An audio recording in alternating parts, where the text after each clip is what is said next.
Welcome, dear listener. Tonight we open the door to a world both familiar and strange, a place where quiet lanes and rolling hills hide the first steps of a journey that will lead into fire, shadow, and song. Here in the Shire, time moves gently. Smoke curls lazily from round chimneys and gardens bloom with the steady patience of peace. It is here that Bilbo Baggins lives, a hobbit of comfort and routine.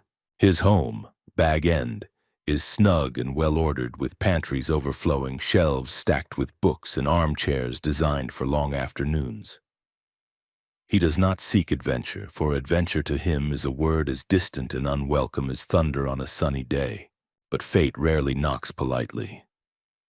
On a bright morning, a knock at his green round door shatters his quiet life. Standing there is a tall figure cloaked in gray, his staff casting a shadow across the threshold. Gandalf the Grey, wizard, wanderer, keeper of secrets and sparks. With a twinkle of mischief in his eye, he greets Bilbo as though the hobbit should remember him, though Bilbo fumbles with politeness and confusion. Gandalf speaks of adventures and quests, of roads leading far from Bag End. Bilbo recoils, insisting he wants none of it. Yet before the day is done, a mark scratched upon his door has sealed his place in a story older than he can imagine. That evening they arrive. One by one, dwarves crowd into Bilbo's warm, quiet home, their boots on his rugs, their voices echoing against the round walls, their laughter filling the air with a boisterous life the hobbit has never known. Dwalin and Balin first, then Fili and Kayli, proud and young. Soon the house bursts with Thorin Oakenshield's company, 13 in all. They sing deep songs of mountains lost, of halls filled with gold, of a dragon who sleeps upon their treasure. The name of Smaug carries weight in their voices, a dread and longing entwined. Thorin himself, tall and grave, speaks of reclaiming Erebor, the lonely mountain, and restoring the kingdom of his fathers. His eyes burn with pride, grief, and unyielding determination. Bilbo listens, half in awe, half in horror. Him? A burglar? They speak as though he has already agreed, as though he is made for this dangerous role.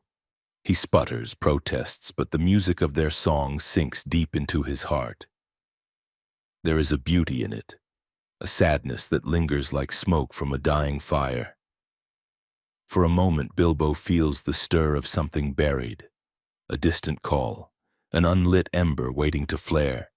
Still, fear holds him tighter than wonder. That night, when the last plate is cleared and the dwarves have rolled themselves in blankets upon his polished floors, Bilbo lies awake in his bed, staring at the beams above him. Adventure, danger, treasure. The words circle like restless birds. His heart pounds with confusion. Tomorrow, he tells himself, he will be rid of this madness. Tomorrow he will be a hobbit again, unbothered, unshaken, unchanged. But tomorrow is never what we think it will be. The road waits beyond the hill, and destiny has already marked his door. If you find this summary helpful, don't forget to like this video, subscribe to Novel Whisper Official, and comment below the title of the novel you'd like us to summarize next. We'll make it happen soon. And so the tale begins. A hobbit in his hole, a wizard with a plan, 13 dwarves with a dream, and a dragon asleep upon his hoard. The world is wide and the Shire is small, but Bilbo's first step toward that world is already taken. Morning breaks over Bag End with the sweet smell of clover and the ache of decision. And Bilbo discovers there is no decision left to make at all.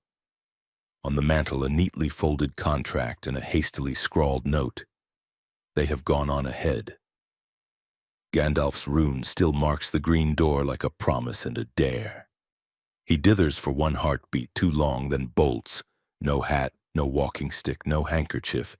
Feet drumming the lane as the hills roll awake around him. The Shire slips behind, that tidy maze of hedgerows and tea kettles, and with a breathless laugh, half terror, half thrill, Bilbo catches the company on the road. Travel, he learns, tastes of dust and damp bread. It hums with the low song of boots on earth, with whistling thrushes and complaining pack ponies. Feely and Keely tease him gently at first, then less gently when the miles pull the neatness out of his hair and the confidence from his stride. Thorin walks apart, steady and solemn, a king in exile measuring the distance to his hope. Gandalf's stride is long and untroubled, staff tapping like a metronome against the day. Bilbo watches the wizard's gray cloak ripple like a bit of cloud torn loose and drifting among them, and tries not to imagine dragons. The road roughens. The land lifts and tilts, and the green of the Shire fades to a sterner color. Nights are colder here. They shelter under hawthorns and in shallow dips of earth, counting stars that seem closer and sharper, as if the sky itself has come down to listen. The dwarves sing of gold and oaths until the fire is coals, and even then the hum of it clings to the air. Bilbo turns his borrowed blanket around his shoulders and pretends the music is enough to keep his courage warm. It is hunger that carries them off the path, and a smell that turns the stomach and delights it all at once. Greasy smoke, meat blistering over a fire, laughter like rocks sliding. The clearing is rank with trampled grass and cheap ale, with bones discarded and a sack half torn open. 3 shapes loom by the fire. Thick-necked, thick-skulled, their mouths full and their hands fuller. Trolls. Bilbo's heart stutters as he crouches in the hedge, but the dwarves look at him with expectant eyes, the way one might look at a tool on a pegboard. Burglar. The word suddenly feels less like a joke. He creeps forward, breath tucked high in his chest. The world narrowed to the jangle of a purse at a belt and the hope that he might for once do a thing that proves he belongs. His fingers are careful. The leather is oily. The purse squeaks indignantly. Not a voice exactly, but a noise that says clearly enough, "Hands off!" And the troll's fist snatches backward with a speed that belies all that brawn. In an instant, Bilbo is dangling upside down, nose to a knuckle the size of an apple, while the clearing explodes into chaos. Dwarves rush in with shouts.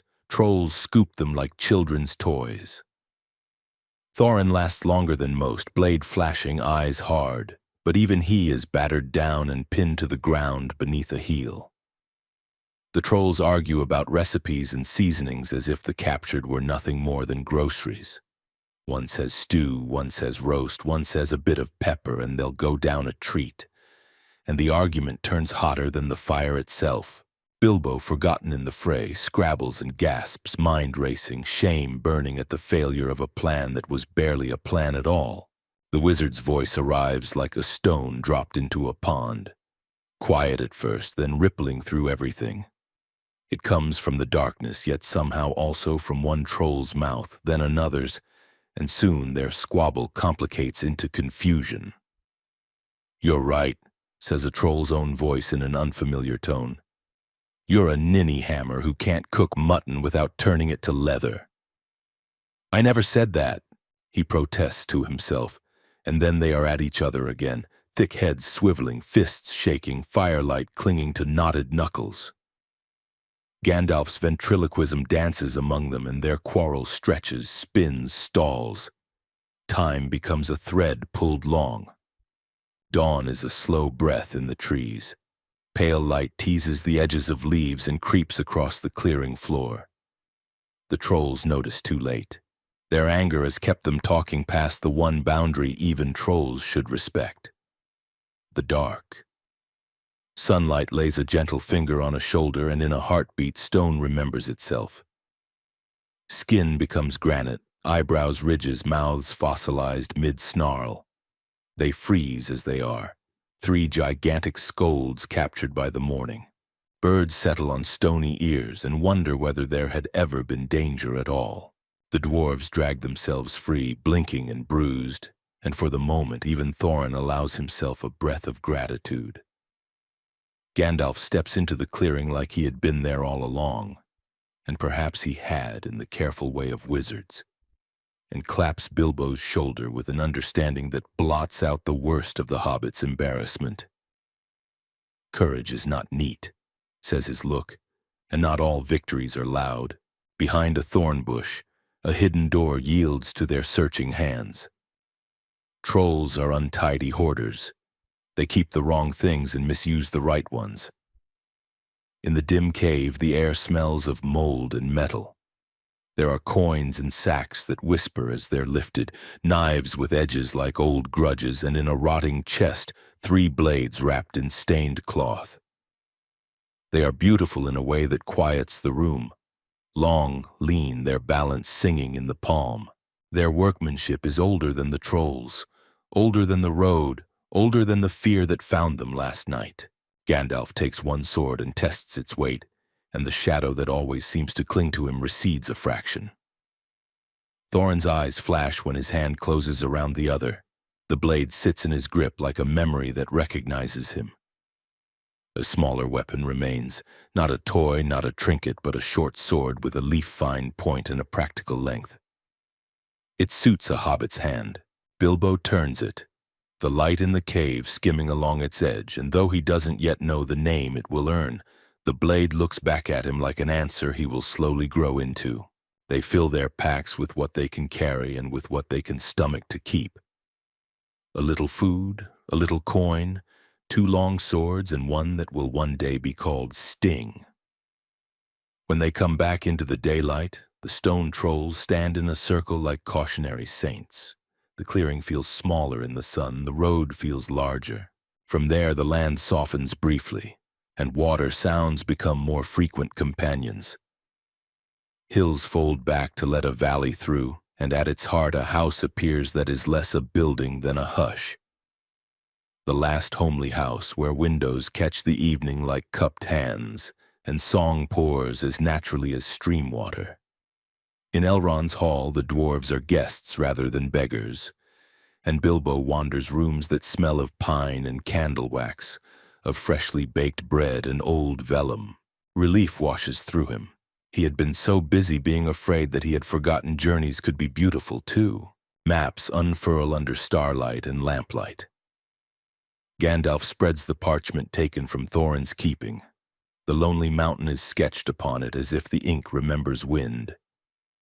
Elrond's fingers, long and sure, turn the page to the window, and the moon makes the margins bloom with hidden letters, thin and silver as spider silk.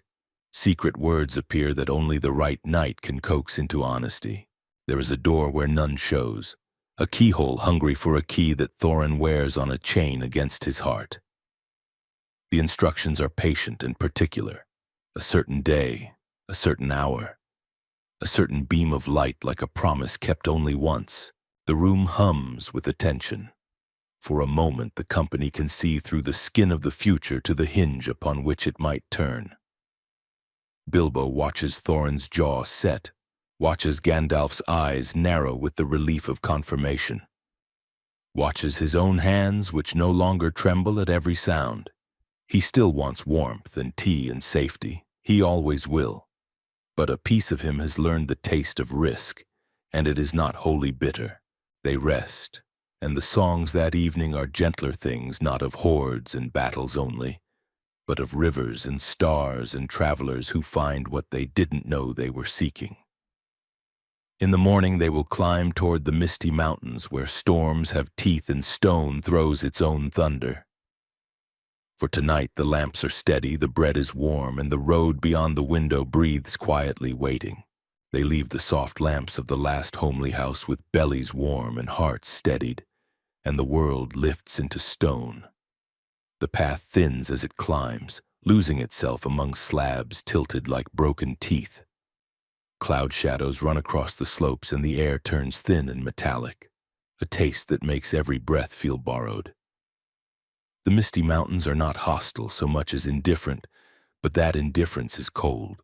Wind combs the beards of the dwarves and tugs at Bilbo's curls. His toes long for the confidence of a hearthrug, yet each step takes him farther from the hobbit he was and closer to a version of himself he does not yet know. Weather gathers the way armies do. By afternoon, the sky is piled high with bruised thunderheads, and by dusk the world shakes to a drumbeat rolled by the clouds themselves. Rain comes hard and slanted, turned into knives by the wind. Lightning breaks the ridgelines into bone-white silhouettes, and for a heartbeat the world is nothing but light and blackness. Then, as if the storm has woken them, shapes move on the distant shoulders of cliffs. Huge, shambling things that tear stones loose and pitch them laughing into the void. Giants. Their play is ruin. Boulders bound like thrown skulls and explode among the crags. The road hides. Even Thorin's hard gaze flickers. They find a shallow cave, a mouth in the hillside mean as a miser's smile. It promises dryness, and that promise is worth more than comfort. They pile inside, wet cloaks steaming, boots off to wring water, mutters of relief. The fire they dare is small and low, painted across anxious faces. Sleep comes as a truce signed with nerves still trembling. Yet deep in the night the cave changes its mind. A crack opens where there was none. Fingers, many and hard, bite into ankles. The floor lurches, the back wall becomes a door, darkness swallows with glee. Goblins move like a bad thought, fast, numerous, and always from angles you didn't guard. They drag the company down rough tunnels that stink of old smoke and damp iron. Bilbo is bumped until his teeth knock together. His sword hand itches for the short blade he barely knows, but there are too many. Somewhere ahead, a red smear of fire paints a cavern mouth, and the goblins' laughter grows confident. They spill into a great chamber where crude pillars hold up a low ceiling and every shadow seems to grin. The chief of them lolls on a stone like a throne, broad-mouthed, eyes glittering with petty malice. They mock, they prod. They chant the traveler's doom with a rhythm born of caves. But goblins hate what they cannot name, and they hate most what is older than they are. When a long sword leaves its wrappings, the firelight kisses it, and a chill gleam crawls along its edge as if some memory were waking inside the metal. The chief's face twists. He spits a name for the blade as though it offends his tongue. The moment blades are recognized, the mood changes from sport to sentence. It would have ended there in an ugly rush, but there is a reason wizards travel where they are needed. The fire pops. The shadows on the wall unhook themselves. Gandalf's arrival is like a door opening onto winter, a white-blue flare and an authority that does not shout to be obeyed. In the confusion, his sword sings once, and the cruel figure on the stone tumbles out of his story. Torches fly. Smoke, shouts, sparks. The chamber dissolves into motion. Dwarves barrel into a side passage with the wizard herding them forward. Goblins pour after, teeth bared, a river of fury. In that tight chaos, a small mistake dislodges a small person. Bilbo, struck by a scrambling foot, flips and falls, head ringing, down an unseen slope cut into the rock like a throat. Silence is a weight when it comes all at once. He lies in the dark, cheek against cold stone, and counts his breaths until they stop shaking. His fingers splay across gravel and something that ought not to be there. A ring, plain and chill. No more remarkable than a coin, except that it feels oddly heavy for its size, as if the dark itself had condensed into a circle. He pockets it without thinking and finds his feet. No light, no company. No idea which way is away. The fear that had learned to live alongside his courage starts stretching its limbs again. Water gossip somewhere nearby. He follows the sound, hands grazing the walls until the tunnel opens into a low cavern at the edge of an underground lake whose surface swallows every noise. Here light is a rumor. Yet eyes can be lanterns, and one pair gleams by the shore, huge and pale, wet with a fishy sheen. The figure that owns them is lean and crooked, more echo than person, with a voice that turns on itself like an eddy. It paddles a little coracle close and studies Bilbo with hunger and delight, and a tenderness reserved for the idea of a meal. A bargain sprouts between them like a poisonous flower. Questions for questions. If the hobbit wins, he walks. If he fails, he is eaten.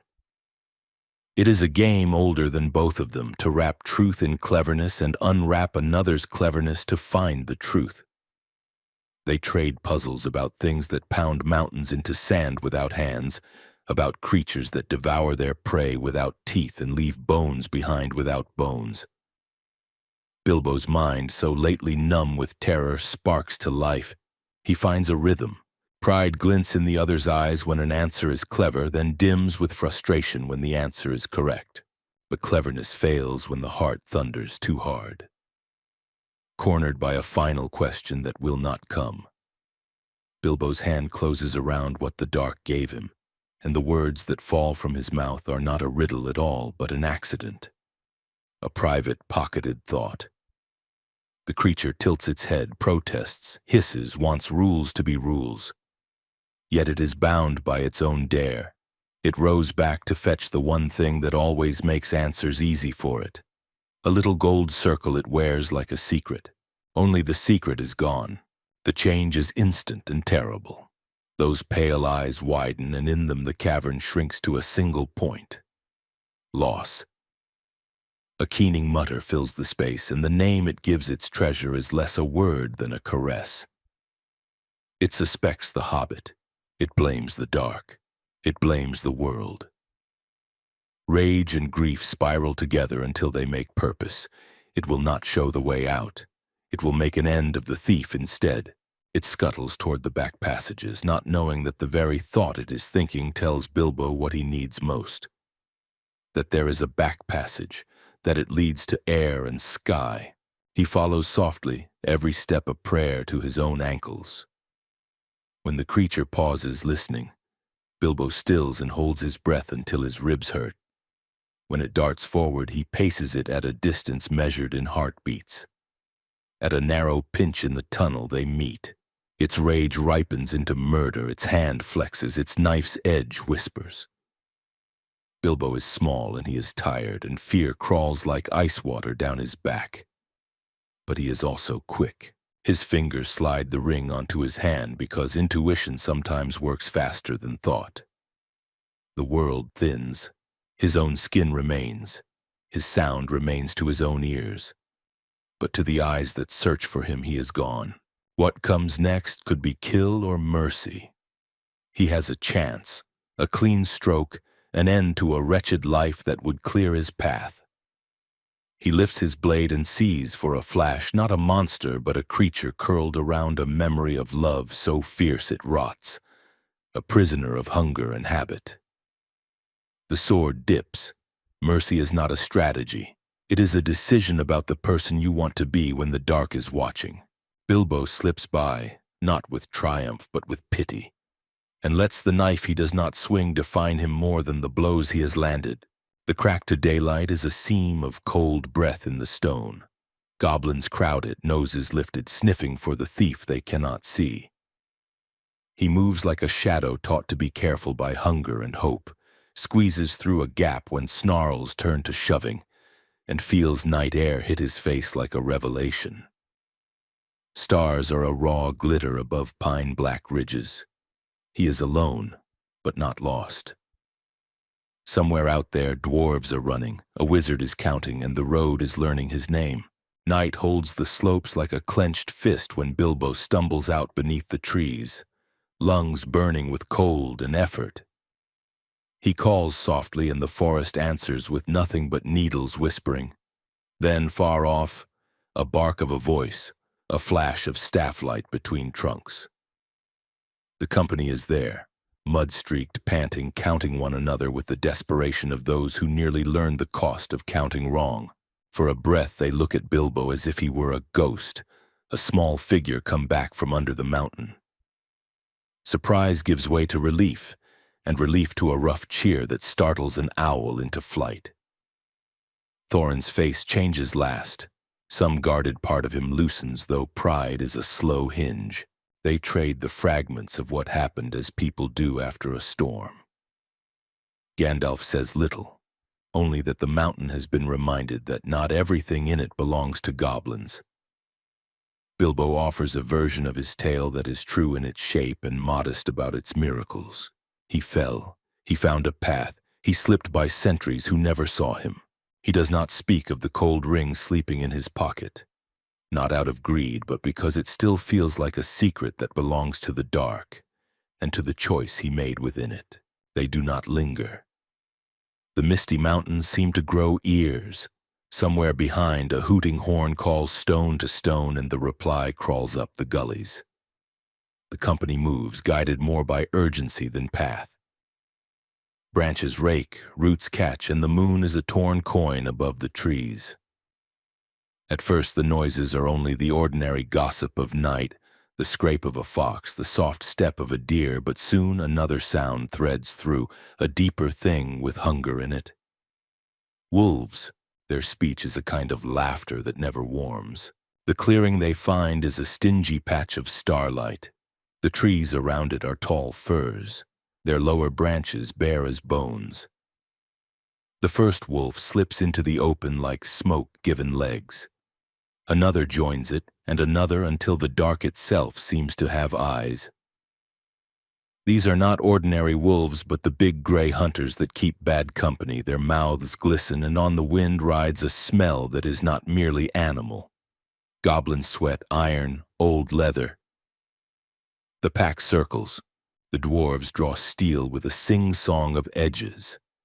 "Up," says Gandalf, and the command is not shouted. It is simply the right idea spoken at the right time. Climbing a tree in the middle of menace is an art invented by terror. Boots slip on bark, beards snag. Bilbo's short sword pricks his own leg as he scrabbles, and for a moment he dangles by his fingers, feet feeling for a place that will not be there unless he finds it. Dory reaches down, a gruff hand stubbornly faithful, and hauls him into a crook of branches where the hobbit's heart can remember how to beat without tripping. All around, the company perches like nervous birds, their breath a mist among the needles. Below, the wolves gather, their heads tilted upward, tails stiff with anticipation. Goblins arrive in a slur of song and jeers, spilling into the clearing as if poured from the mouth of a ravine. Torches sputter, spears jab at the trunks. A cruel kind of festival begins, with drums that are really shields beaten with bones, with laughter that jingles like chains. The wolves settle at their master's feet. A plan blooms among the goblins that is as old as their malice. When prey climbs, you bring the ground up to meet it. Fire licks at the base of a tree. It finds dry needles that stoop to it willingly, and soon the lowest branches hiss and crackle. Gandalf stands higher than the rest, balanced on a fork where the trunk divides. He is very still for a breath that seems to last longer than it should. Then he moves. His hand dips into a leather pouch, and out of it he brings up pine cones that look ordinary until his words thread them with a purpose that has nothing to do with seeds. He flicks one into the ring of wolves. It lands like a small star and bursts into a color that doesn't belong to this world, and wolves scatter, singing with heat. Another pine cone arcs, then another, each tracing a burning parabola, each sowing chaos in a different corner of the clearing. The goblins shout and laugh and curse, more entertained than deterred. They answer in kind. Their torches find the trunks. Their fire is not particular about what it eats, and it eats upward. Smoke climbs, heat licks faces, bark pops with loud wet noises, and once thick branches become brittle threats. A dwarf swears, and the oath is swallowed by a branch cracking. One tree, not the one with the wizard, but one that holds two dwarves and a frightened hobbit, shudders. Flame climbs it like a ladder with too many eager hands. In such moments, courage is not a roar, but a string of small decisions. Where to put your foot next, when to trust that a branch will hold, when to admit that it won't. Bilbo clings and coughs and manages not to look down, which is its own kind of bravery. Thorin, smoke-smeared and furious, tries to make his bow speak through the haze. Arrows sizzle and go wide. The goblins caper and prod with long poles, hopeful of knocking someone loose. The crackle of the ring of fire swells into a roar that has nothing to do with animals. The world has a way of sending answers that look like sky. High above, dark shapes detach from the mountain ledges where they have been watching. At first they are shadows. Then they grow beaks and talons and eyes that throw back the firelight like coins tossed into a brazier. Eagles, not the tame cousins of farmyards, but the great-limbed lords of wind, broad-winged and grave. They wheel once, twice, tasting the currents and the situation. Then they fold the air and fall, each one a verdict. The first sweep is a warning the goblins ignore at their cost. A torch goes skittering into the river of wolves. A chief's helmet becomes an empty bowl turning in the grass. Panic runs through the pack like a knife through cloth. The eagles do not tarry where spears can answer. They climb, bank, dive again, this time to snatch at what the fire will not spare. Figures stranded in trees, faces smeared with soot, eyes wide against the glare. Talons close around belts and collars with a care that surprises those who imagined only the brutality of talons. One by one, dwarves are plucked from ruin. Gandalf goes last, as if he suspects he might be needed until the final possible heartbeat. Bilbo's rescue is a small miracle with a cold wind in it. The moment the eagle lifts him, the heat falls away and the night rushes in, sharp as new wine. The clearing spins under him, a ring of flame, a scattering of black dots running for the shadows, a handful of trees lit like candles at a grim feast. The wolf voices recede. The goblin drums find themselves ridiculous and forget how to be drums. The mountain receives them. The air smells of stone and pine pitch. The moon is a clearer silver up here, the stars closer as if listening. They are carried not to a nest. These are proud beings, not nurses, but to high shelves of rock where the wind does most of the speaking.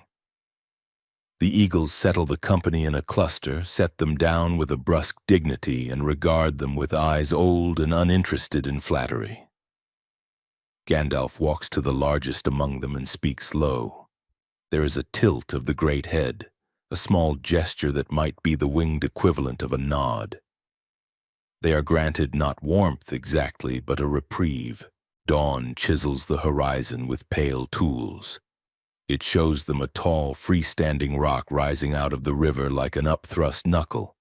The Carrack, the eagle's chosen landing for those who are not meant to learn the secrets of the high Ares. Down they go, carried in relays, stiff with chill, lids gritty with smoke but alive. The rock's surface is warmed by sun and crowded with relief. They stretch, cough black phlegm, laugh in the broken way of people who have forgotten how and are learning again. Below, water braids itself into white ropes and snarls among boulders. The forest's dark edge waits beyond, indifferent as ever. They take stock, singed beards, scorched cloaks, no dead. Even Thorin's sternness softens into something like gratitude when he meets Bilbo's eyes. The Hobbit says nothing about the moment when he nearly slipped, about the branch that broke and the leap that only barely bridged space. He only sits with his back against sun-warmed stone and lets his heart beat slow, feeling the strangeness of still being in the story. Gandalf looks north, then south, measuring distances only he can see. There is help to be had nearby, he says at last, and the way he says nearby makes the wild feel briefly civilized. The name of that help is a rumor among travelers, a shape big enough to wear two natures. But that is for the road to discover. For now the river speaks, the sun climbs, and the smoke smell finally lifts from their hair. The river runs wide and restless at the foot of the Carrack, its white spray catching the sun like thrown gems. Beyond it lies country few dare to name, a rolling waste where the trees grow thick and the tracks twist with secrets. Gandalf gathers the company, his voice steady, though his eyes rest longer on Bilbo than the others, as if gauging how much the little hobbit has grown in silence since the mountain and the fire. "There is one," he says, "who may give us shelter, if his mood is kindly. Beorn he is called. The name settles heavy. Some have heard whispers, a man, a bear, or perhaps both. None are sure which. The plan is careful. Gandalf sends them forward in 2s and 3s, for Bjorn's patience is thinner than his beard is thick, and strangers arriving all at once might stir his temper into claws. Bilbo goes with Gandalf, nerves tight in his chest. They follow a path that winds through fields sweet with clover and bees that hum as if guarding the place with sound. The house rises from the earth not like a cottage, but like a hall that belongs to an older world. Wide timbers, doors as tall as trees, smoke curling from a thatch dark with years of weather. Bjorn meets them at the threshold. He is a great shape of a man, shoulders like doors, beard rolling to his chest, eyes sharp as amber caught in resin. Suspicion creases his brow at the sight of travelers, but Gandalf speaks with a wizard's patience, telling the tale of trolls and goblins, of wolves and fire. With each pause, another pair of dwarves arrives as if by chance. Bjorn's frown deepens, then lifts, then deepens again, caught between irritation and interest. By the time Thorin himself stands before him, the story has woven itself into his hall, and curiosity outweighs anger. Food arrives that smells of honey and cream, nuts and bread thick with butter. No meat touches the table. Bjorn's beasts are his kin.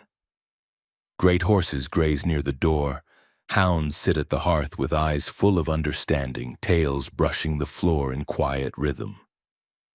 Bilbo feels the strangeness of it, this harmony of man and beast, but it comforts him.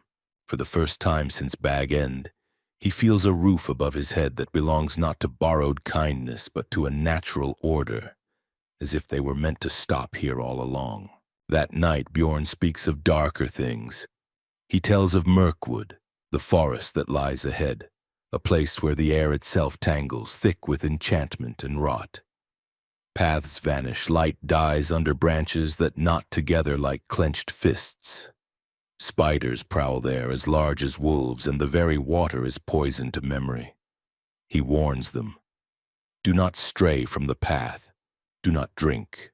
Do not trust the dark. His voice holds no drama, only the clean edge of truth.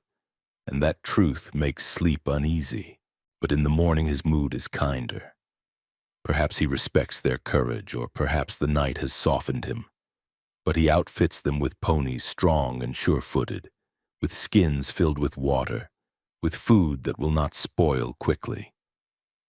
He sets them on the road with a gravity that feels like blessing and command at once.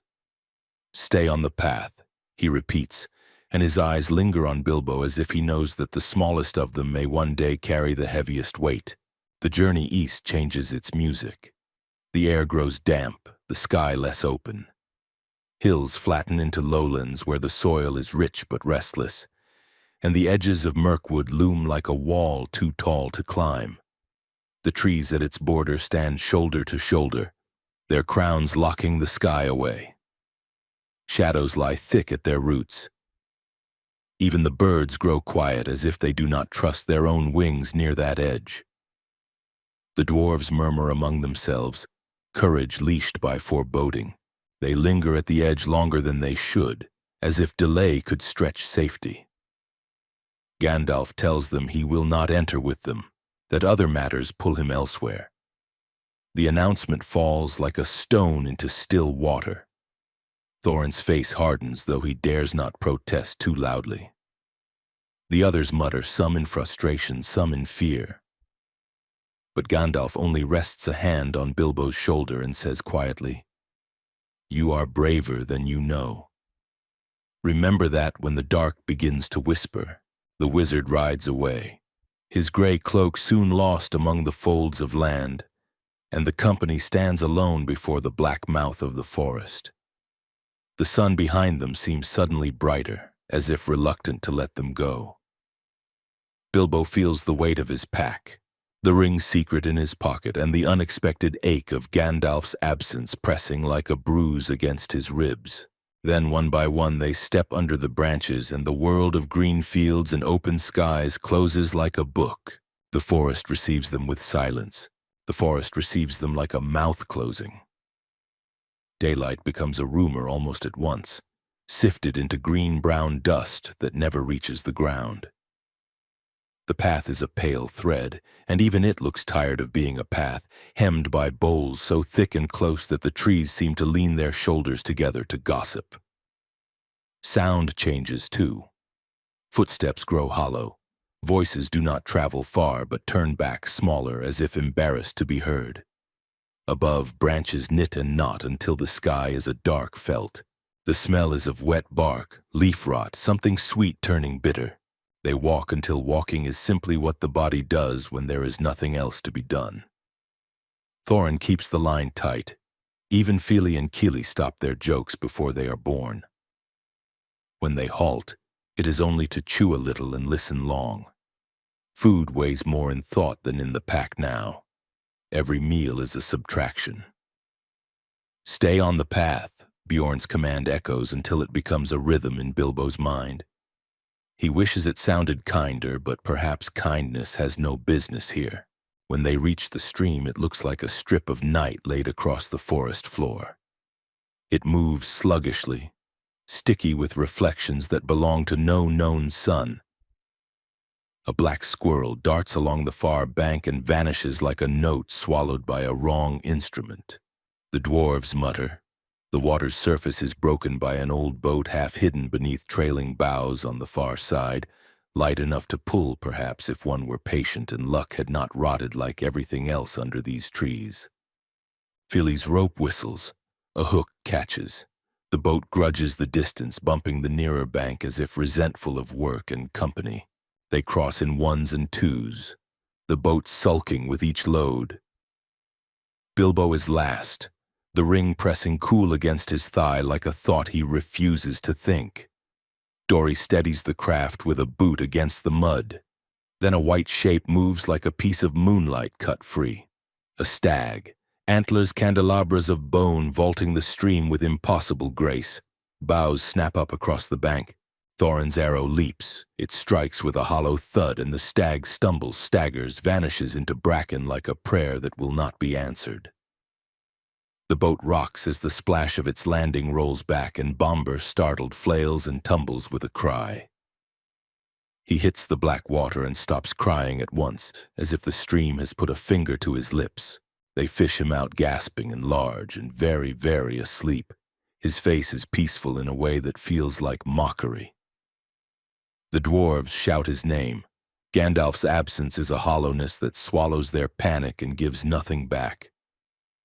They try every waking trick they know, slaps, smoke, cold water, insults. Bomber's only answer is a contented snore that would be funny if it were not so heavy. In the end, they lash together a travois and drag him, cursing the stream, the stag, and the fate that gives the biggest bellies to the heaviest dreams. Hunger is not a story until it begins to tell you what to see. On the second day past the stream, the path narrows as if ashamed, and cobweb strands begin to drift from branch to branch, at first single and silver, then thicker. The threads sticky when they touch skin, tasting of old dust and something sour. Bilbo brushes one from his cheek, and it clings to his fingers like the idea of a trap. He says nothing, and neither does anyone else. The forest presses downward like a hand. They lose the habit of speaking. Their pack of food loses weight more quickly than it loses volume. Every bite is a memory of bread rather than its presence. Even sleep stops being rest and becomes the practice of lying still while the mind circles a dark well. Bomber sleeps still, and when he opens his eyes at last, it is to a world whose hours have not touched him. He blinks at their hollow faces and complains of a wonderful dream in which feasts were plentiful, and music was a river one could drink. No one laughs. Once, when the path seems to shrink to the length of a desperate stride, Bilbo climbs a tree. It is not an easy climb. The branches are reluctant to lend him their bones. He works upward until light begins snugging around the leaves, then bursts from green into gold. The canopy is a rolling sea. The sun is so bright it hurts in a way that feels like medicine. Butterflies drift here, great black ones with tips of blue levitating on their own elegance. For a heartbeat, he could weep for the simple fact of color. He looks out across the endless leaf ocean and sees only more forest, wrinkled green to the horizons, no end, no edge, no path but the one beneath him that seems so small. The thought that they are lost is a sharp thing. He carries it down, wrapped in what courage he can find. That night a light appears through the trees. Uncertain at first, then steadier, flickers stacking themselves into something like a feast fire. Shapes move around it, slender, sure of themselves, laughter like chimes. The smell of roasting meat wounds them with memory. Without speaking, as if the same madness had found each of their throats at once, they leave the path. They have not stopped thinking about food for days. Now they stop thinking about warnings. The ring in Bilbo's pocket seems to grow heavier, as if it knows the price of light in this place. They crash into a clearing and the light is real. A table laid with bright vessels, a music woven of thin strings and silver voices, faces fine-boned and watchful. The company lurches forward, mouths opening for pleas and apologies. The fire splashes wind. The table vanishes. The music snips itself. Darkness is sudden and entire. Their own breathing sounds like an accusation. They stand in a ring of nothing, looking at one another with eyes that are beginning to learn suspicion. When they find the path again, it has moved, or perhaps they have. Twice more the forest plays the same trick with different music. Each time the light is thinner or nearer. Each time the hunger that drives them is uglier. And each time the darkness returns like a door slammed in their faces. "Stay on the path," Bjorn's voice says inside Bilbo's skull, and the manner of that staying grows less certain with every step. Bombur dreams awake now, and those dreams are not his fault, which almost makes them harder to forgive. He speaks of cream and honey, of pastries that flake like snow, and the words bruise the air. On a morning that could just as easily be evening, the path opens into a wider space webbed with a fabric not made by human hands. Strands cross and recross, some as thin as hair, some thick as thumb rope, all of them sticky, all of them humming softly with a tune that is only a little like wind. The dwarves begin cutting a way through, blades picking at glue. The sound of the threads parting is a soft scream. Bilbo wipes his knife on moss and it clings anyway. Something drops. Not a leaf, not a twig. A shape with more legs than any creature needs, fat with white markings like smeared frost. It lands behind them soundlessly. Another lands ahead. A third touches down over Bilbo's head with a whisper that is not wind at all. The spiders are large enough that their weight is a statement on the branches. One steps into a pool of the dim, and for a moment its eyes show, small and many, reflecting what little light there is in a way that makes the light itself seem guilty. The company's circle tightens, steel pricking at shadows. Threads thicken around ankles as if woven by hands not present. Shoulders brush cobweb and come back painted with glue. The first strand loops a dwarf's wrist and pulls. He swears and yanks free, leaving hair behind. Then more lines flick, fast as irritations, and in a breath the air is full of silk, the way a storm can fill air with rain. A figure jerks upward, tangled, spinning. Another staggers and is netted at the knees. Panic is quick here, quicker than habit, quicker than courage. And the forest seems to be listening for it, eager to make it louder. Bilbo's hand finds the hilt of his little sword. It feels more solid than anything else in the world. He does not yet know it well enough to be comforted, but he knows himself well enough to want to try. "Cut," he says, his voice raw, and throws himself toward the nearest thread. The blade slides, sticks, bites at last. The line snaps with a sound like a plucked nerve. A dwarf drops with a crash and rolls, already ensnared again. Overhead, the spiders whisper to one another in a language made of clicks and small drags of silk. It is not a language anyone wishes to understand. The clearing shrinks. The net expands. Bilbo's breath comes short, but not from fear alone. Something is waking in him that is not brave exactly, but is kin to bravery. A refusal to be eaten, to be tucked into a story where he is only a morsel. He slashes again, and a spider thuds to a branch, legs scrabbling. Greenish ichor beads along the cut, and the smell is sharp, medicinal, and wrong. More come. The dwarves are taken one by one, bundled and hauled, muffled cries stuttering under layers of silk. Thorin fights until 3 lines snag him in 3 places at once, pulling him into geometry he cannot break. Bilbo loses sight of everyone when a great sheet of web collapses between him and the company like a curtain. The sudden quiet is worse than any noise. He pulls the ring from his pocket, turns it once between finger and thumb, and for a heartbeat stares at the circle of it, at what it has already done and what it might yet mean. Then, as the shadow of a spider's body pools over him, he makes a choice and slides the cold band home. The world loosens its hold on his outline. The web trembles, the spiders pause, puzzled by the way their threads report what their eyes deny. From somewhere deeper in the wood, a thin laughter shivers through the branches. Bilbo feels it like a cold draft down his spine.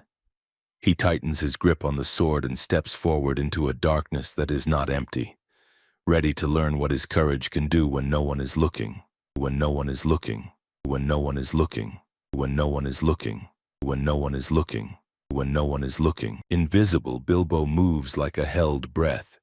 The spiders' lines sing to one another as each tremor travels, vibrations mapping a meal they cannot yet see. He learns quickly that stillness is a kind of armor here, quickness, a kind of light. A spider drops in front of him with the slow confidence of a creature that thinks the world belongs to it. He steps to the side and feels the brush of its bristled leg against his sleeve, a rasp of hunger in the dark. The little sword comes up not in rage, but in precision. A clean angle through a rope of silk, through a joint as thin as a twig. The spider jerks, hisses with a sound like tearing leaves, and thuds from the bough. The web trembles. Others converge, questioning. Bilbo edges along a trunk ribbed with age, every sense tuned to the lines that run like veins through the air. He traces one strand to a cocooned shape swaying gently, a dwarf's outline mummified in gray. He saws through layers that want to stick to his blade, to his skin, to his resolve. Keely tumbles free, coughing and swearing, eyes wild and unfocused. Before he can shout, Bilbo's invisible hand clamps his mouth. Quiet, he whispers into a world that shouldn't hear him, and the warning is strong enough to carry. Keely nods, ragged gratitude replacing panic. He crawls to cover, knife already in hand to cut at the next bundle. So it goes, a fraught pattern. Thread, slice, drop, hush. More spiders come, pale-bellied shadows testing the air for what their eyes cannot find. One speaks to another in clicks and glassy chitter, and the sound sharpens the dark. Bilbo's breath grows shorter, his arms burn, but a steady thought has taken root. He is responsible. Not by contract, not by the dwarves' expectation, but by a choice he keeps making, stroke by stroke, to stand between his friends and the silence that would swallow them. When motion alone cannot hold the tide, he tries motive. He backs onto a limb that bows under the weight of him and the decision he is about to make, and he begins to sing. Not a pretty song, not even a well-made one, but a bright, taunting nonsense that trips and tumbles and dares the spiders to try their luck. He calls them clumsy and sleepy, mocks their knots and their appetite, jingles words together like tin coins just to make a racket. It works. Anger is a magnet. The spiders turn toward the racket that dances among the leaves. He leads them away in a wild loop, breaking webs with his shoulders, slashing at lines that grab his ankles, laughing too loudly for a hobbit who likes to be comfortable. The laugh is armor, too. He doubles back, lungs on fire, and the little sword becomes an argument the spiders start losing. He learns the weak place under the head, the way their legs fold when that one cut lands true. Greenish fluid sours the air. Silk tangles his sleeves. Needles rake his cheek. The forest seems to lean closer, watching this small, invisible thing carve space out of fear. Each dwarf freed becomes another cutter in the growing ring, shaky but fierce, called into the fight by the shock of their own survival. The rhythm turns. What had been a harvest becomes a defense. The last bundle is higher than the rest, swinging like a pendulum. It is heavy, and for a sick heartbeat, Bilbo thinks it might be Bomber again, fate finding humor where none belongs. He climbs, teeth clenched, blades sawing until the silk parts and the shape slumps across him with a weight that nearly throws them both. Balin rolls free, beard glued with thread, dignity dented but eyes alight with life. He grips Bilbo's unseen forearm like a promise, then stumbles down to hack at another line. A spider larger than the others lowers itself slow as doom, abdomen blotched, fangs clicking with intent. It feels for what it cannot see. Bilbo holds his breath until the world blurs, then moves. The strike glances off his shoulder and pain blooms bright and immediate. He answers with a thrust born of desperation and odd calm. The blade slips in up to the hilt and the spider shudders, legs curling like a fist. It drops, twitching, and goes still. For a long moment no one moves. Then a thought lands, small and complete. The sword in his hand is not just a borrowed tool. It has earned a name because he has earned one for it. Sting, he tells the dark under his breath, and the name fits, simple as a seed. They gather, sticky and scraped, the world around them a rain of broken lines. Counting reveals a lack that hollows the air. Thorin is missing. In the scramble of the first strike, when silk poured like weather and fear taught everyone a different direction, their leader was tugged away into the deeper trees. Bilbo's stomach drops with the news, as if the branch under him had given way. He has kept everyone from being eaten. He has not kept the one they follow. It is a failure even success cannot soften. They search, slow and wary now, pressing farther into a part of the forest where the webs thin and then vanish. Light sifts a little easier here, like a promise testing itself. A sound reaches them that is not spider speech. It is the creak and clink of leather and wood, the whisper of shoes that care less about being silent because the world will be silent for them. Figures emerge, tall, gray-green in the light that exists here, eyes bright under leaf-shaped helms. Boughs hang in their hands the way a word hangs on the tongue of a speaker who knows it will be believed. Elves, but not the singing kind, who welcomed them in the valley. These are forest quiet and border sharp. Their leader's gaze gathers all the dwarves at once and weighs them like a decision. Arrows lifted in an instant make argument useless. Dory bristles, Gloin mutters. Bomber, half awake from his crash of exhaustion, blinks in bewildered outrage. Bilbo reaches for Thorin and finds instead a different grief. The king in exile is not with them to flare and bargain. A knot of elves steps aside to reveal a prisoner slumped between two of their number, bound but unbloodied, dignity still leaking from the set of his jaw. Thorin lifts his head with the effort of pride. He does not beg. He does not explain. If there is to be speech, it will be later, where halls concentrate light into authority. Invisible still, Bilbo stands very close to the nearest trunk and learns how to be a shadow again. The elves move with practical grace, binding wrists, nudging the dwarves into a column that feels more like a file of felled trees than a line of travelers. The company throws words like pebbles, protests, curses, appeals to reason that sound thin in this place. The elves answer with a language that has moss in it and edges, a speech that would be beautiful if it were not presently such a problem. They motion, the column moves. Thorin disappears into green that is more like architecture than foliage. Bilbo has a heartbeat to choose. reveal himself and be bound as well, or keep to the seams of the world and see where this road goes. The choice is pain. These are his friends, and also clarity. He tightens the ring's cold circle, breathes through the ache in his shoulder, gathers the damp, webbed remnant of his courage, and follows.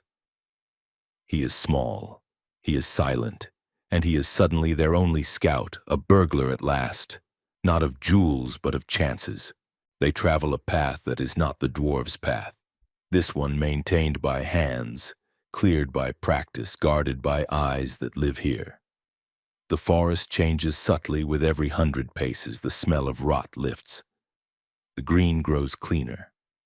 The silence takes on a shape, as if it were being asked to behave. They cross shallow streams that do not dream nightmares, pass through archways of living wood that are not accidents. The light thickens into something candle-stable. Ahead, the air begins to echo softly, as if stone is preparing to speak. The dwarves disappear under a great root like a gate. Bilbo slips after, the world narrowing to the pulse in his ears and the faint creak of leather. A cool breath brushes his face. The forest's inside throat darkness gives way to a deeper, organized night. He can feel a hall opening, taste polish and age, hear water that moves because it is told to. Somewhere in the new dark, a king is waiting, and the burglar from Bag End pads behind his friends into a story that has been waiting longer than he has been alive. The tunnel exhales them into a cool, deliberate darkness, where stone holds the memory of running water and lamplight. The wood elves' halls are not caves born by accident, but chambers persuaded from the earth by patience and craft.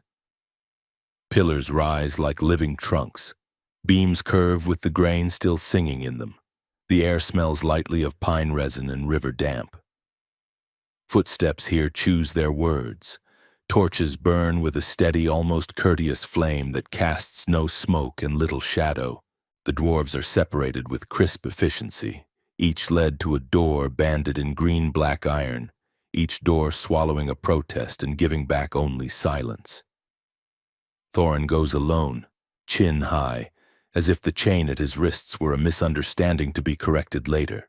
The Elven King sits in a hall of pale panels pierced with star shapes. So lamplight pricks through like winter constellations. His crown is woven of autumn boughs that have forgotten to die. His eyes are river bright and calmly disinterested in anyone's excuse. He asks Thorin his errand. Thorin answers with the kind of honor that chooses fewer words when anger would prefer more. He will not tell why he journeys east. He will not name the mountain or the key at his throat or the hope that pulls the company through darkness like a rope. The king's patience is generous until it is not. Pride meets pride like antlers. A flick of the Elven King's fingers and Thorin is led away deeper, the door thudding behind him like a verdict. Invisible, Bilbo accompanies none of this and all of it. He ghosts along walls and over thresholds, slipping in after the last set of heels and out just before a gate can close upon him. His stomach argues with his caution until the argument sounds like thunder. He starves for a day and learns what the halls feel like when you are too dizzy to count turns. Then he steals, first an apple, then two, then a wedge of bread left on a shelf while a cook's back is turned. Guilt is noisy, hunger is noisier. Soon he learns to move like a draft and chew like a shadow. He takes an inventory of hope disguised as a burglar's survey. The prison doors are many and private. He tests each one for the sound a key would want to make there. The guardroom smells of leather, oil, and boredom. He marks faces, a captain with a scar that looks like a line of text under one eye. A butler whose red-brown hair shines with oil and whose laugh is the easiest thing in the halls. The butler's name is Galleon. He carries a ring of keys heavy enough to swing like a bell. The captain carries the only other set, worn at the edges where authority meets habit. Keys, Bilbo thinks, are promises that have turned into metal. Far below the singing rooms, the cellars breathe a different song. The smell of wine gathers, elderberry and oak mingled with the damp of the river that licks the foundation stones. Lanterns hang on hooks, racks rank like grapevines, casks rest on cradles as if dozing between journeys. Here the river itself is a conspirator. A black mouth opens in the lowest vault, guarded by a grated water gate with a lever that answers slowly, as if considering whether opening is wise. Above it, a trapdoor yawns into a slanted chute polished by years of barrels going down to the forest river, then onto the long lake and the town men call Esgaroth. Empty barrels are roped shut and rolled by habit into dark that smells of distance. Full ones arrive two at a time from rafts, Dorwinian wine with a blush like late sunset, strong and sweet enough that even elves who carry their drink better than most remember its name in the morning. Bilbo spends hours here that feel stolen from danger, learning the timing of work, the creak of pulleys, the gossip of coopers. He counts barrels and nods to the soft certainty of the river which waits under the grating with a patient hiss. The beginnings of a plan assemble themselves in his head like a map drawn without ink. He does not like the plan. It is wet, cramped, and rude. But it is a plan that depends on him, and that is something new. Above, the company endures a softer kind of siege. The elves feed them but do not answer questions. They are treated like stubborn guests. No cruelty, no tenderness. Balin sings to himself to measure time. Bombur sleeps the way big men do when there is nothing to lift. Fili and Kili invent card games with stones and give up when the rules refuse to stay put. Thorin counts his breaths and waits for dignity to be worth something again. None of them know that the burglar they hired as a joke now moves the way water does through a house, around obstacles, under doors, carrying news from one impossible place to another. On an evening when the lamps are lit earlier than usual and the air is warm with an expectation Bilbo cannot name, Galion claps the captain of the guard on the shoulder and says words that sound like cellar and Dorwinian, and no harm in it. A feast rises upstairs, harps trembling, soft voices rising like steam from a kettle, so the guardroom below thins to its essentials. The captain looks at the butler's bottle as a man looks at a sunset. Not necessary, not prudent, irresistible. Elven wine does not betray easily, but Dorwinian makes promises that even discipline believes. Bilbo follows them down the stair to the cool heart of the cellars. Galion draws a cork with the reverence of a priest. Fragrance unwraps itself across the room. They drink with the care of those who will deny it later. Small cups, long pauses, but each swallow writes its name on the skin. The butler's laugh mellows. The captain's stern mouth learns to smile without permission. They lean on a cask like friends leaning on a memory.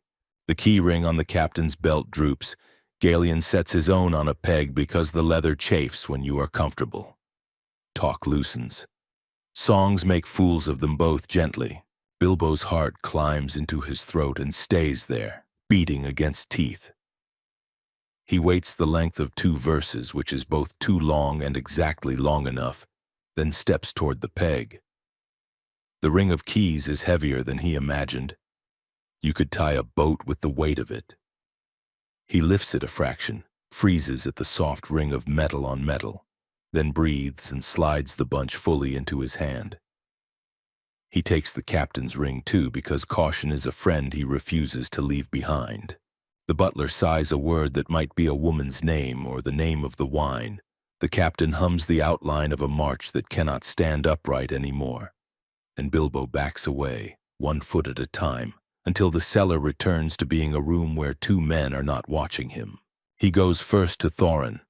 The door recognizes the key the way a stubborn thing recognizes new logic.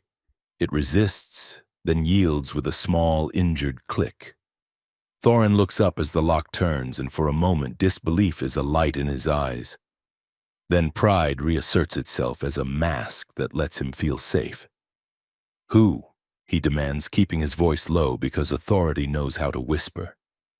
"Never mind." Bilbo answers under his breath, which is both impertinent and exactly right. Listen. He speaks fast and plainly because there is no time for poetry. The barrels go down to the river goes to Lake Town. The elves will not open the front gate for them. The back gate opens for empties and no one else. He will free each dwarf, sneak them to the lowest cellar in ones and twos, and load them into casks with the bung holes plugged and the lids hammered back. Not comfortable, not noble, but alive. He will ride the tops, leaping, pushing, counting, praying. Thorin's mouth tightens at the indignity, then softens at the necessity. He is not a fool. He nods once, a small sovereign gesture that tastes like trust. Keys make small music up and down the corridor as Bilbo moves from door to door. Balin emerges blinking. Dwalin grips an invisible shoulder in thanks. Fili and Kili's grins return like boys summoned by their own names. Bombur starts to complain and then remembers to be quiet. Each face blooms from fear into resolve. Each pair of feet learns to place itself where the stone will not snitch. They follow the small, disembodied voice and the bobbing of a lantern string that sways without a carrier. Down in the lowest vault, the river's breath is louder. Bilbo shows them the trapdoor, the rollers, the slide that becomes a chute, the black square of water waiting with its own agenda. He palms the cold ring and looks at the circle that has changed the shape of his days. He is about to change the shape of everyone's. "You'll have to trust me," he says, which is a strange sentence for a hobbit who never expected to say it to kings and warriors and men with songs in their beards. Thorin answers very softly, "We do." The words lay across the room like a bridge. Above, a cup drops and rolls and laughter spikes, then fades. The butler and the captain are not asleep, but they are far enough from caution to make space for miracles. The river makes a sound like the long, slow inhale before a dive. Barrels wait empty and patient. The plan waits with them, bright and ridiculous, and the only plan they have. The cellars thrum with a silence broken only by the drip of water and the slow breathing of barrels. Bilbo darts between them, tugging lids, testing their hollows. They are large enough to hold a dwarf if the dwarf will fold and curse and bear it. They will float. They will carry. The plan is cruel, undignified, perfect. He gestures a small hand against the air, and one by one the dwarves begin to climb. Balin squeezes himself in with grumbles about his joints. Kili makes a joke that fades into a grunt as the lid thumps home, and Bombur's barrel groans under the burden before he even settles inside. The lids are hammered shut with quick, soft blows of wood against wood. Each cask becomes a cell with no air but what can slip through a knothole. Bilbo's throat tightens with guilt, yet when he catches Thorin's eyes before the lid closes, he finds not scorn but a spark. Something like respect, though pride is still stitched around its edges. The butler and captain above sing off-key to each other, their voices floating down with the smell of spilt Dorwinion. The river gate below waits, black mouth opening on darker waters. Bilbo levers the latch with shaking hands, heart hammering at every squeal of metal, and the current noses eagerly into the chamber like a hound called to hunt. The first barrel tips, rolls to the chute, and drops into the water with a hollow splash. One after another, casks tumble down the wooden throat and vanish, bobbing like fat seeds carried away by a secret tide. At last the room is empty but for Bilbo, the smell of damp oak, and a single barrel left ajar. He does not climb in. He knows his stomach, his breath, the small panic of enclosed dark. He knows he would never bear it. Instead he crouches low, waits for the last possible moment, then leaps. Hobbit against wood, clinging as the cask bucks into the current. The water grips them both and pulls. The forest river runs swift, shouldered between stone banks and low boughs heavy with moss. Barrels spin and bob, knocking together with the dull sound of bruises. Bilbo lies flat, the spray needling his face, his cloak plastered to him. Every turn feels as though it will fling him away. Every rock shoulders past like an enemy. The dwarves inside their casks thump and curse and holler when water splashes through the seams, their complaints muffled but very alive. To Bilbo, those muffled voices are a hymn. Goblins do not patrol here, but the woods do. More than once a branch reaches low and nearly hooks him into the current. Once, something long and slick noses against his barrel, snorts, and vanishes beneath with a ripple. He does not think about what it might have been. He only clings, teeth set, arms burning, knuckles white against iron bands. The current's pull becomes a rhythm. His fear becomes a kind of ride. At dawn, the trees thin and the air changes, taking on the wide-breathed smell of open water. The forest river broadens into a lake so vast it feels like the end of land. The company bursts into it like corks from a bottle. Barrels rolling, dwarves shouting when lids crack open and daylight falls across their bruised faces. One by one they scramble onto the stony shore, dripping, spluttering, laughing in disbelief. Bilbo staggers among them, sodden and shaking, but his smile is stubborn. He has delivered them. Lake Town lies across the water, its wooden piers thrusting out into the lake like fingers. Its houses riding on piles as though the town itself had chosen to float. Smoke drifts from chimneys, bells sound thin and distant. To Thorin it looks like a threshold. To Bilbo it looks like another place too far from Bag End. But for all of them it is salvation. They stand together on the shore, shivering in wet clothes, and for the first time since the Shire they feel the tug of hope stronger than fear. The townsmen stare when the bedraggled company arrives at their gates. This unlikely army led by a dwarf with eyes full of fire and a hobbit small and stubborn at his side. Word spreads quick as reeds in the wind. Thorin Oakenshield, heir of Durin, has come to reclaim the mountain. Some whisper it as prophecy, some as folly, but the whispers grow until they reach even the master of Lake Town. He greets them with oily courtesy, measuring pride against politics, weighing Thorin's words against the weight of public hope. And public hope wins, at least for now. Feasts are laid, songs rise in the rafters, and Thorin is treated like a king reborn. Bilbo eats until he cannot, drinks until the lake itself might rise in him, and yet he feels restless. The mountain looms northward, a gray tooth tearing the horizon. Its name is on every tongue, Erebor, the lonely mountain. Beneath it sleeps Smaug, the dragon who hoards not only gold but dread itself. Bilbo wonders if they will ever laugh as freely once they leave the town's lights behind. But for now there is warmth, there is wine, and there is a path ahead that looks for the first time possible. The barrels have carried them here in dignity and all, and they are together still. That alone feels like treasure.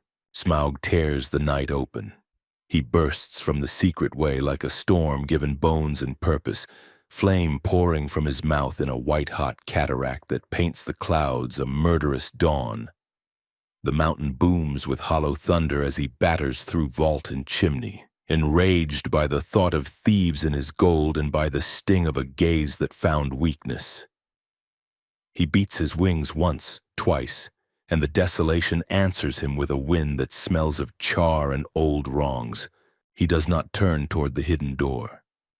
He turns toward water and wood, toward a town that has slept too long under a red shadow and told itself the dragon dreamed of something else. Over the lake, his reflection shatters into a dozen rippling fires. The first roofs go up like paper. The first screams begin as a question and end as ash. Men run with pails that steam uselessly. Women wrench children from doorways already rimmed with heat. The master's barge skulks into the reeds, heavy with treasure and excuses. Smaug passes once along the main pier, and the pier folds into the water as if in prayer.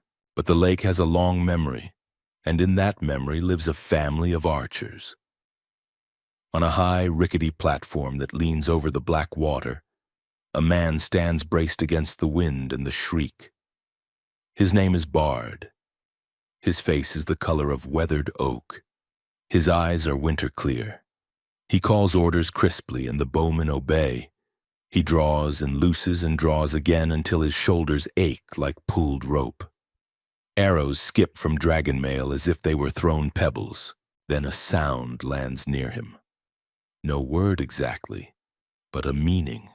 A thrush, jeweler bright in the smoke, beating the air with frantic wings, tapping the wood, telling a story as old as the mountain. The small bare patch beneath the left breast. Bard nods.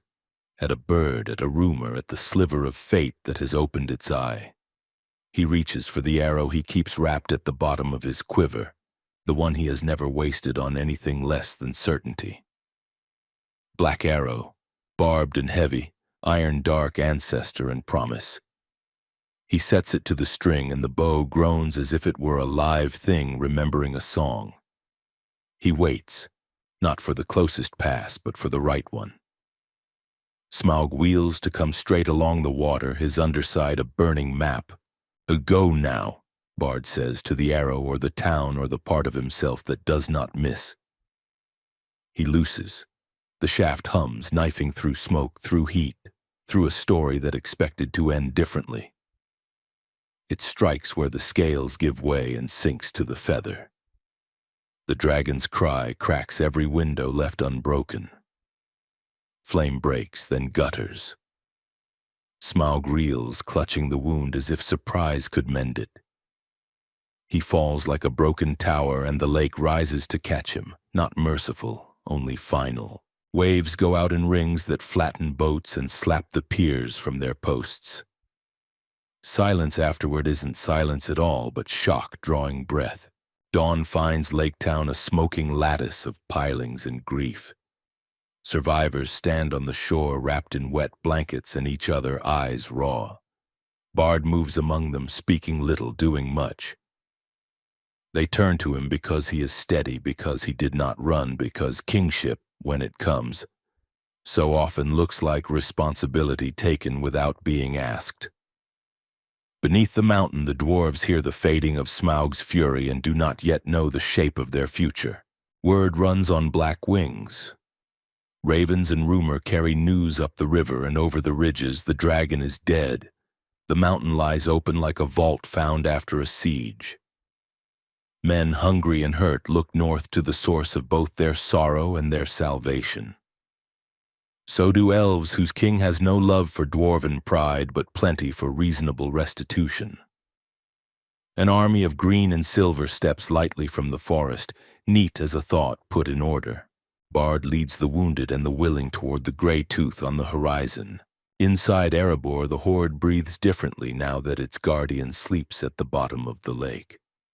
The dwarves move among the hills of wealth with hands half joyful, half terrified. Thorin walks as a man in a dream composed of his ancestors' voices. And there, in a deep chamber where the light feels like memory, lies a thing that is not just treasure but thesis. The Arkenstone, heart of the mountain, cold fire held in crystal. Bilbo, exploring alone because he has learned how to vanish even without a ring, finds it cupped in darkness like a star. It fills his hands and his head with a clean, relentless light. He knows at once it is the keystone of Thorin's soul. He also knows this. Light can heal, and it can blind. He hides the Arkenstone, not out of greed. He wants nothing of this, but because the road has taught him the uses of a lever. Outside, the banners of Elven King and the makeshift standards of Lake Town collect beneath the mountain. Bard asks for a share to feed the homeless, to rebuild, to balance the scales a dragon tilted for a generation. Thorin's answer hardens as if poured into a mold. No gift, no share, no parley, not while he is king under this roof. He has the gates blocked with stone. He sends for Dine Ironfoot and his iron-shod host from the east. His eyes burn in ways that have nothing to do with firelight. Gandalf arrives as if from a different story, gray cloak catching the mountain wind, and looks with sorrow on the barricades built inside a heart. He cannot command. He can only counsel. Pride listens poorly. Night after night, Bilbo slips down the wall on a rope he ties himself and walks under white flags to the enemy's fires. He opens his cloak and sets the Arkenstone in Bard's hands. The light of it writes astonishment across elf and man alike. "Use this," Bilbo says quietly, "or to trade pride for peace." He looks very small in that moment and very large. Morning brings parley. Bard holds the heart of the mountain and speaks with the steady force of necessity. Thorin sees the gem and sees betrayal. He sees Bilbo and sees it twice. His rage is a white thing edged with old loss. He calls the Hobbit names as low as his voice will go. He would cast him from the gate, or worse, if Gandalf's hand were not between wrath and its wish. "There is more than treasure at stake," the wizard says, and his voice has winter in it. Thorin shakes, breastplate bright, crown invisible but heavy. He sends Bilbo away, banished where once he was paid. At dawn, Dain's standards crest the ridge. Dwarves in iron rank on iron, beards bound for battle. The valley tightens like a jaw. Bard sets his line. The Elven King unstrings his bow, for this is not a hunt, but the preface to a war between griefs. Then the mountain itself answers a different summons. A cry out of old tunnels, a slither of countless feet, the stink of goblin and wolf rolling ahead like rot. The armies look up from one another to the black tide pouring down the shoulders of Erebor. Azog's kin, Bolg's horde. Vengeance for a goblin king slain in a red cave. Hunger for gold they cannot spend but will not let others enjoy. The sky darkens with bats. The ground itself seems to hate. No one needs speeches. Lines wheel, ranks bend. Old enemies find themselves shoulder to shoulder because death prefers them separated. Dwarves of the Iron Hills lock shields with Thorin's folk. Elves draw and loose in a silver storm. Men brace spears and dig heels into cold earth. The first clash is all sound. Iron on bone, barked commands, the frantic scream of a trumpet swallowed by a snarl. Bilbo keeps to the edges, ring close, eyes wide, doing small good where he can. Warning, dragging, cutting a line that binds an ankle, shouting a name back into its body. Thorin cannot watch from walls. He puts on his mail like a reason and takes up his sword as if it were the only language left. With Fili and Kili at his sides and madness and nobility mixed in equal measures, he leads a charge that bites into the goblin flank like a thrown spear. For a brief blazing span the tide buckles. Then it folds back, cruel and heavy. Stones fly. A great body drops from a ledge and the world goes bright white in Bilbo's skull. He falls and lies with his cheek against cold ground, listening to a battle turn and then turn again as if it were a page in a book he can no longer read. What he will remember later are fragments. Eagles blotting the sun with outspread judgments. A bear giant thundering through the ranks, scattering goblins like leaves. Beorn, roaring grief and rescue. Gandalf's staff half broken and still enough. When sight returns with sound, the noise has changed. It is thinner, farther, a frayed rope instead of a dragged anchor. Around him, men and dwarves and elves stand as if they have forgotten how to sit. Bodies lie where oaths finally ended. He finds Thorin in a fold of rock away from the worst of it, propped against a shield. Color already leaving him. Fili and Kili will not laugh again. They lie where nephews lie when loyalty runs past wisdom and will not stop. Thorin's eyes open when Bilbo kneels. Anger has gone from them like fever. "There was treasure worth more than the hoard," Thorin says, voice ragged, "and I did not see it. Forgive my words at the gate." Bilbo takes his hand, small between gauntlet and palm. "There is nothing to forgive," he answers and means it because forgiveness is a story he would like to keep telling. Thorin smiles once, thin as breath. And then he goes where kings go when songs have to finish them, after the mountain quiets. Dain is king under it by right of iron and sorrow. A fair share of gold is sent to Lake Town's new tents and Dale's new foundations. Bard becomes king where he had only ever been useful. The elven king turns homeward, less certain of dwarves, more certain of need. Bilbo takes 2 small chests, one of gold, one of silver, and says goodbye to halls that were never meant for him. He travels back the way a river sometimes does by old channels. With Beorn's laughter warming cold mornings, with Elrond's songs mending tired evenings, with Gandalf at his side when the world wants to remind him it is large. In the Shire there is an auction at his front door.